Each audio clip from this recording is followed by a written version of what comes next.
बढ़ते अगली खबर की ओर। वित्त मंत्री राधाकृष्ण किशोर को 18 मई तक कांग्रेस ने शांत करा दिया है। दरअसल डैमेज कंट्रोल के लिए शुक्रवार रात पूर्व सांसद धीरज साहू और मंत्री इरफान अंसारी उनके आवास पहुंचे थे।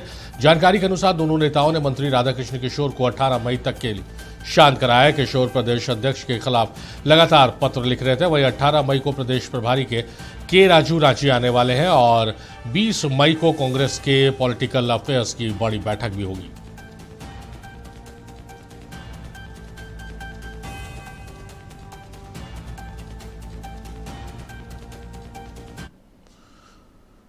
इससे पहले प्रदेश प्रभारी के राजू का मैसेज लेकर पूर्व स्वास्थ्य मंत्री बन्ना गुप्ता ने वित्त मंत्री राधाकृष्ण किशोर से मुलाकात की। इस दौरान बन्ना गुप्ता ने वित्त मंत्री की कांग्रेस प्रभारी से फोन पर बात भी करवाई है। कांग्रेस के प्रदेश प्रभारी के राजू 18 मई को रांची पहुंचेंगे। प्रदेश प्रभारी के मिलकर बैठक होगी और मामले को सुलझाने का आश्वासन दिया गया है।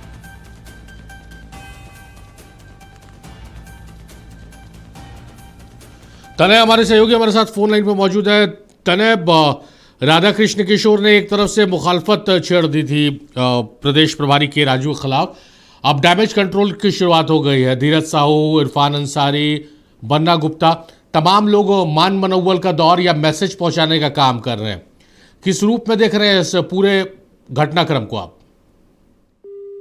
राधाकृष्ण किशोर ने अकेले मोर्चा खोला हुआ था प्रदेश अध्यक्ष के खिलाफ, उनकी नीतियों के खिलाफ, उनके निर्णय के खिलाफ, क्योंकि जब नई कमेटी बनी थी उसके बाद से ही लगातार पत्रचार जो है सोशल मीडिया के माध्यम से के राजू को जो है प्रदेश प्रभारी, उनको राधाकृष्ण किशोर लगातार करते आ रहे हैं। पहला पत्र जब आया था तब सवाल खड़े हुए कि अचानक से ये विरोध क्यों शुरू हुआ। दूसरा पत्र आया तो नई कमेटी पर सवाल खड़े हुए। तीसरा जब पत्र आया तब उसमें सवाल खड़ा हुआ कि जब कमेटी बना दी गई है तब इतने लोग बैठेंगे कहाँ, कांग्रेस कार्यालय में इतनी जगह कैसे है।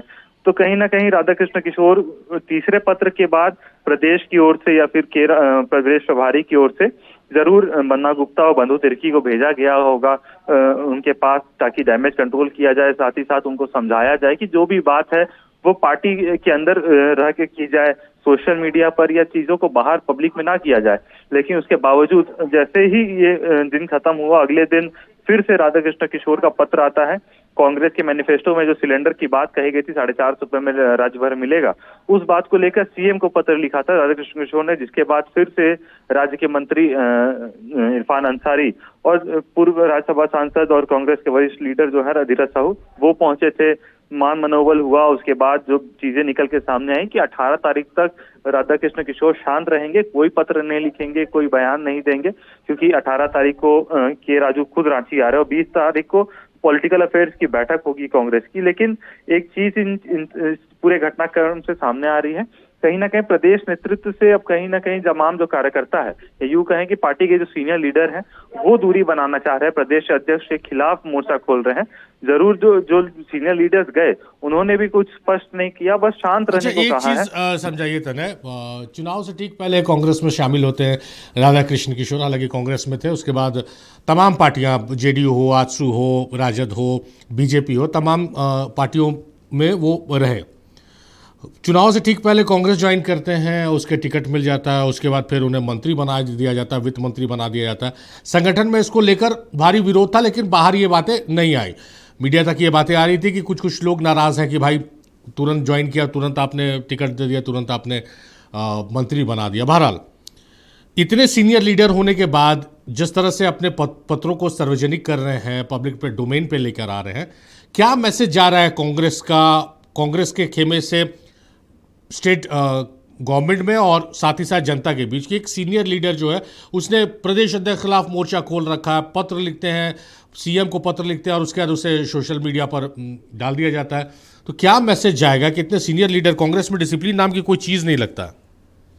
तो देखिए, जितना राजनीति का अनुभव राधाकृष्ण किशोर को इस वक्त कांग्रेस में है, शायद ही किसी कांग्रेस के लीडर को उतना ज्यादा होगा, क्योंकि वो तमाम दलों पर रहे हैं। लंबे समय से उनका राजनीतिक करियर रहा है, विधायक रहे हैं, मंत्री रहे हैं, विभिन्न पदों पर रहे हैं। कांग्रेस पार्टी में भी काफी सीनियर लीडर है और काफी सज्जन व्यक्ति माने जाते हैं। राजनीतिक गलियारों में भी उनके बयानों पर काफी ज्यादा गौर किया जाता है। उन्हें वित्त मंत्री का पद दिया गया है, संसदीय कार्य मंत्री, लेकिन जब उनकी तरफ से ऐसे बयान सामने आ रहे हैं तो प्रदेश नेतृत्व के लिए ये चिंता का विषय इसलिए भी बन जाता है क्योंकि उनके साथ साथ कई लोग उनके साथ जुड़ते जाएंगे। क्योंकि पहले भी ये चीजें निकल के सामने आई थी कि कांग्रेस के अंदर टूट की स्थिति बनी हुई थी। कई विधायक जो है नाराज थे प्रदेश नेतृत्व से कि उन्हें जिम्मेदारी नहीं दी जा रही है, उन्हें मंत्री पद को भी लेकर खींच थी। अब जब राधाकृष्ण किशोर ने पब्लिक में आके ये तमाम चीजें बोलनी शुरू कर दी है, संगठन के अंदर एक बार फिर से ये चीजें शुरू हो जाएंगी कि अगर विरोधाभास से ही चीजें मिल सकती है या विरोध करने से ही चीजें हासिल होगी, तो जरूर अब आगे भी जो विधायक है, चाहे जो लीडर्स है, वो भी इसका फायदा उठाएंगे। साथ ही साथ इसका असर सरकार में भी जरूर पड़ेगा। सीएम अब क्योंकि बाहर है, सीएम जब वापस आएंगे उसके बाद कैबिनेट की या फिर जो भी बैठक होती है उसके बाद सीएम का क्या रुख रहता है, ये देखने वाली बात होगी। लेकिन इन तमाम चीजों में विपक्ष को माइलेज मिला है। विपक्ष ने भी अब इस पर तंज कहना शुरू कर दिया है कि कांग्रेस के अंदर जो टूट है वही सरकार को तोड़ेगा, गठबंधन के टूट का वही की जो वजह है वही बनेगी और जल्द ही बीजेपी सरकार बना सकती है। ऐसा तमाम गलियारों में चर्चा भी शुरू हो गई। तो अब देखना होगा आने वाले समय में क्या तमाम चीजें किस ओर जाती हैं।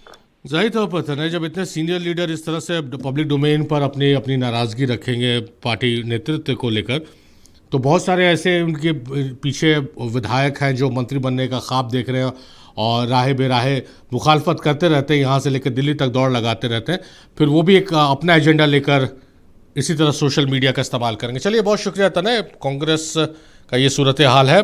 बहुत शुक्रिया तनय आपका।